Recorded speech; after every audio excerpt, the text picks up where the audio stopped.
میرے شوہر اس کام میں خوش تھے۔ ان کو مالی معاملات سے کوئی سروکار نہ تھا۔ یہ معاملات فیض بھائی اور چچا جی ہی سنبھالتے تھے۔ ایک جگہ کھانا پکتا اور 2 وقت کی روٹی سب اکٹھے مل جل کر کھاتے تھے۔ اس کے سوا کسی چیز کی سعید کو چاہ نہیں تھی۔ چچا نے اپنے بڑھاپے کے سبب اراضی اور پیداوار کی دیکھ بھال فیض کے ذمے ہی لگا دی تھی۔ وہی فصل اٹھاتا، اس کی فروخت، آڑھتیوں سے لین دین اور حساب کتاب سب اس کے پاس تھا۔ ہمیں صرف ضرورت کی اشیاء، کپڑا، تیل، صابن وغیرہ خرید کر دے دیا جاتا تھا۔ وہ ہم کو اپنی مرضی اور پسند کی اشیاء خرید کر لا دیا کرتے تھے، جو لبنہ مجھے اپنے ہاتھ سے دیتی اور خود کو مجھ سے بدتر خیال کرتی، اپنا محتاج سمجھتی، کیونکہ وہ دینے والی اور میں لینے والی تھی۔ ضرورت کی بھی چیزیں مجھے اس سے مانگنی پڑتی تھیں۔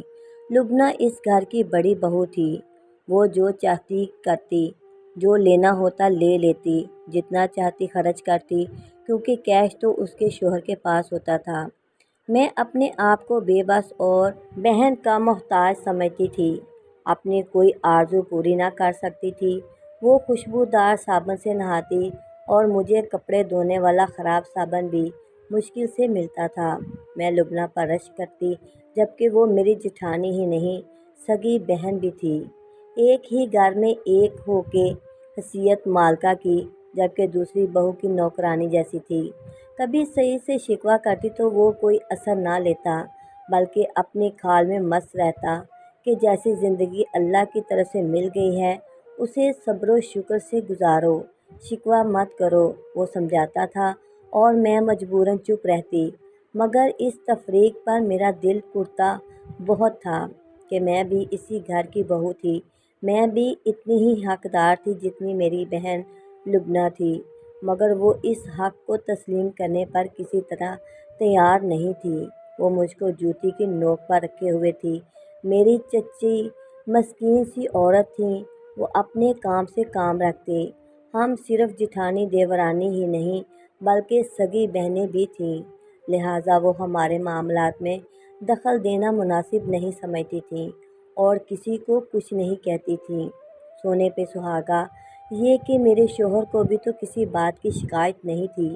اگر وہ میرے لیے آواز اٹھاتا تو ضرور میرے ساس سسر بھی توجہ دیتے، مگر وہ تو بس اللہ والا بندہ تھا۔ اس کی خود کی کوئی خواہش تھی اور نہ ارمان، جو مل جاتا کھا لیتے اور جو وہ پہننے کو دیتے پہن لیتے۔ جوتا پھٹ جاتا تو یہ نہ کہتے کہ نیا لے دو۔ لگتا ہے کہ ان کا دل ہر قسم کے جذبات سے عاری ہے، مگر میرے تو ارمان تھے۔ جب فیض بھائی لبنہ کے لیے عید پر نئے جوڑے پرس، جوتی، چوڑیاں اور پراندے لاتے اور مجھ کو عام کاٹن اور ململ کا دوپٹہ ملتا تو مجھے اہانت محسوس ہوتی۔ تب میرا دل خون کے آنسو رونے لگتا، سوچتی کہ آخر اتنی بے انصافی میرے ساتھ کیوں؟ زمین تو دونوں بھائیوں کی برابر ہے، معاشی بھی برابر ہیں، پھر آمدنی پر بھی تو دونوں بھائیوں کا برابر کا حق ہونا چاہیے۔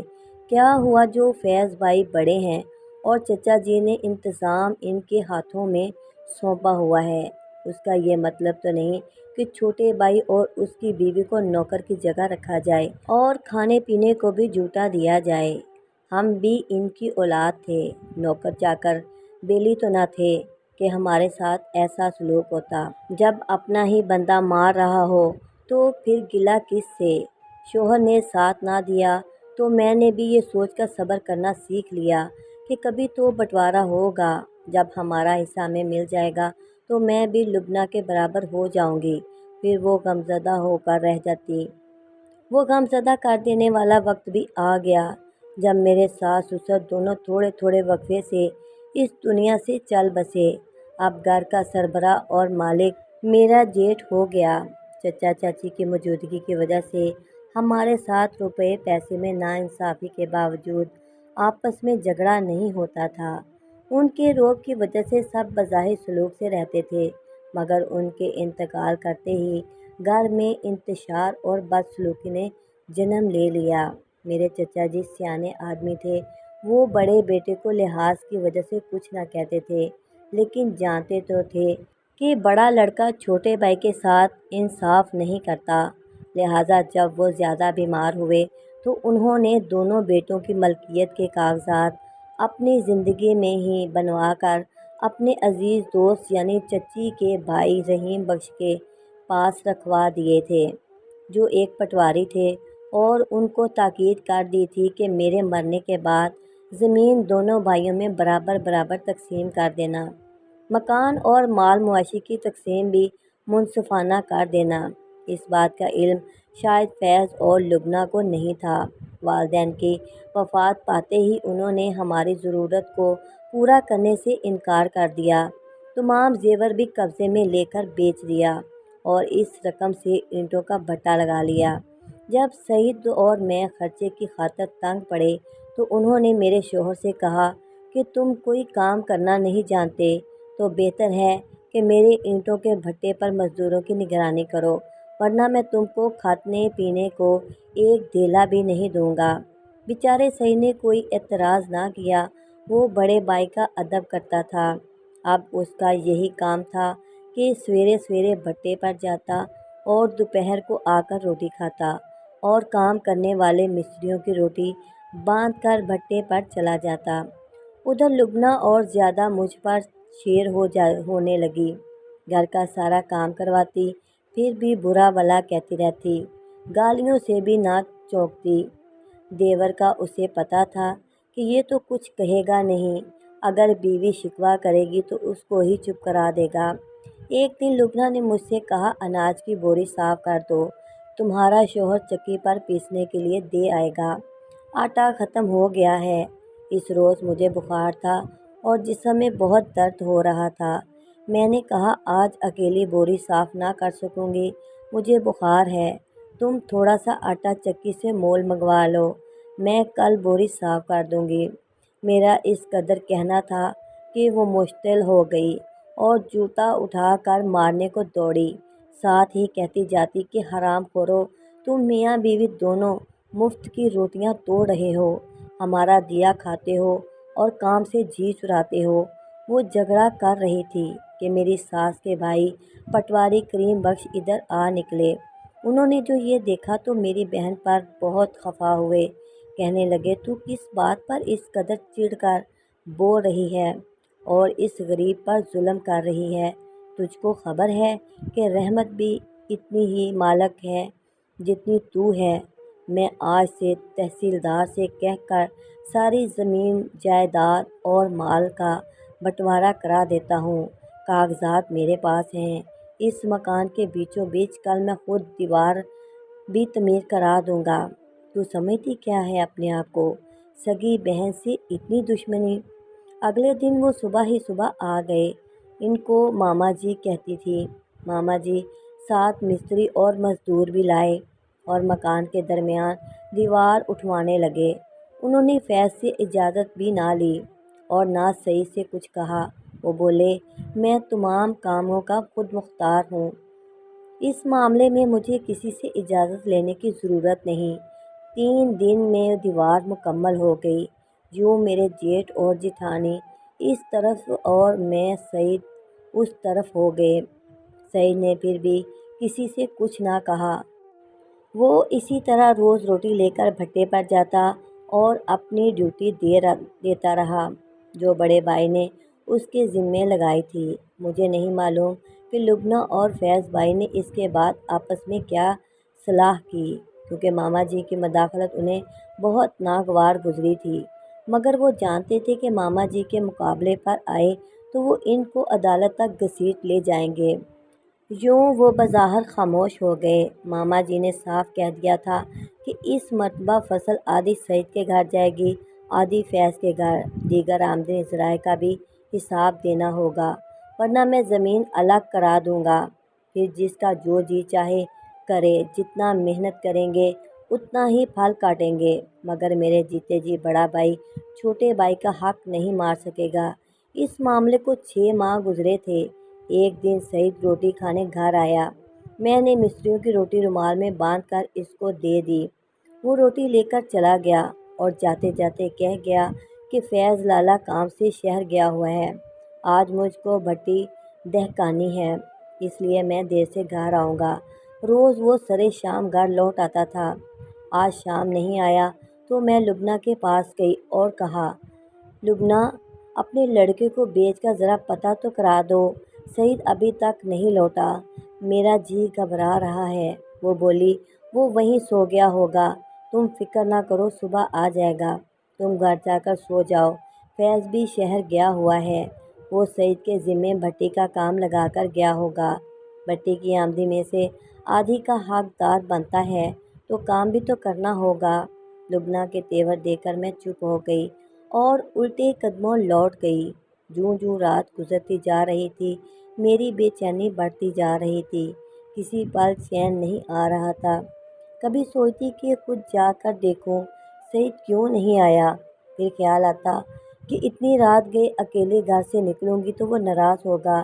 یوں ہی سوچوں اور دلیلوں میں رات گزر گئی اور پلک نہ جھپکی۔ صبح ہوئی، پھر دن چڑھنے لگا، سعید کو نہ آنا تھا اور نہ آیا۔ تبھی خود پر قابو نہ رہا اور میں 10 بجے کے قریب گھر سے نکل پڑی۔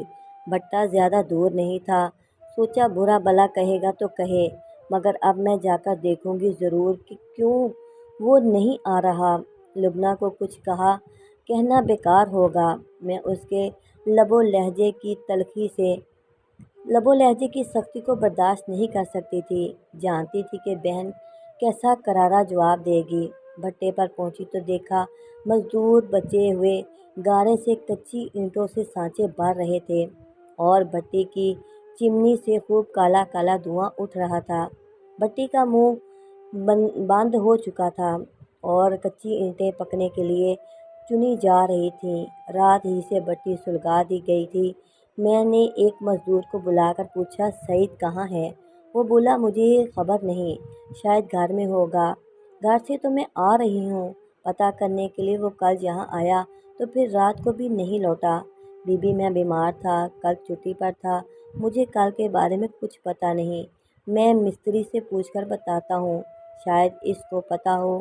لیکن یہ کہہ کر وہ سامنے بیٹھے ہوئے آدمی کے پاس چلا گیا، اس سے بات کر کے آیا اور کہنے لگا، وہ کہتا ہے ہمیں پتہ نہیں، وہ کل روٹی دے کر واپس گھر چلا گیا تھا۔ پریشان ہو کر گھر آ گئی مگر کسی پل چین نہیں تھا۔ فیض بھائی بھی ابھی تک شہر سے نہیں آیا تھا۔ میں پیدل ہی ماما کے ڈیرے پر چل پڑی۔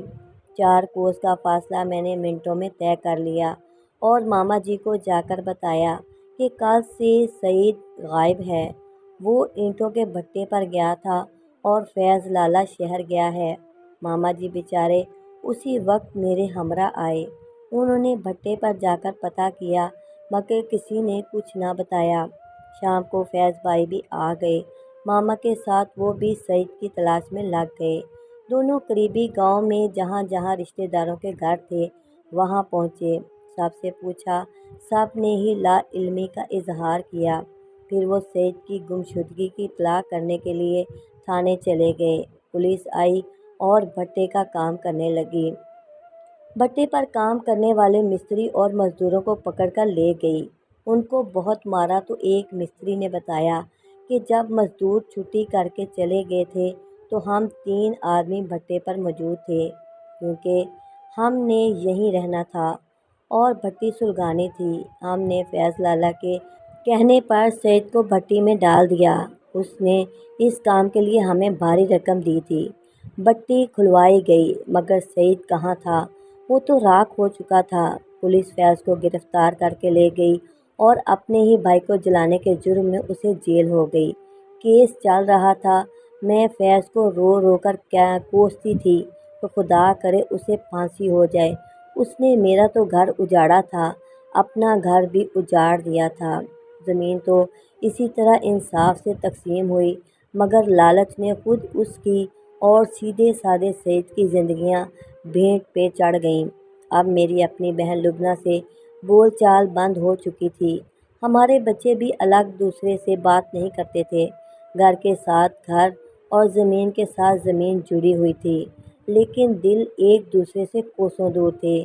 آج اس واقعے کو 50 سال بیت گئے ہیں، ہمارے بچے بڑے ہو گئے لیکن دل جو دور ہوئے تو یہ دوری آج بھی نہیں مٹی۔ شاید اب کبھی ہم ایک نہ ہو سکیں کہ سعید کا غم نہیں بھولی۔ پلیز میری ویڈیو کو لائک کریں، سبسکرائب کریں اور گھنٹی کے بٹن کو آل پر پریس کر دیں۔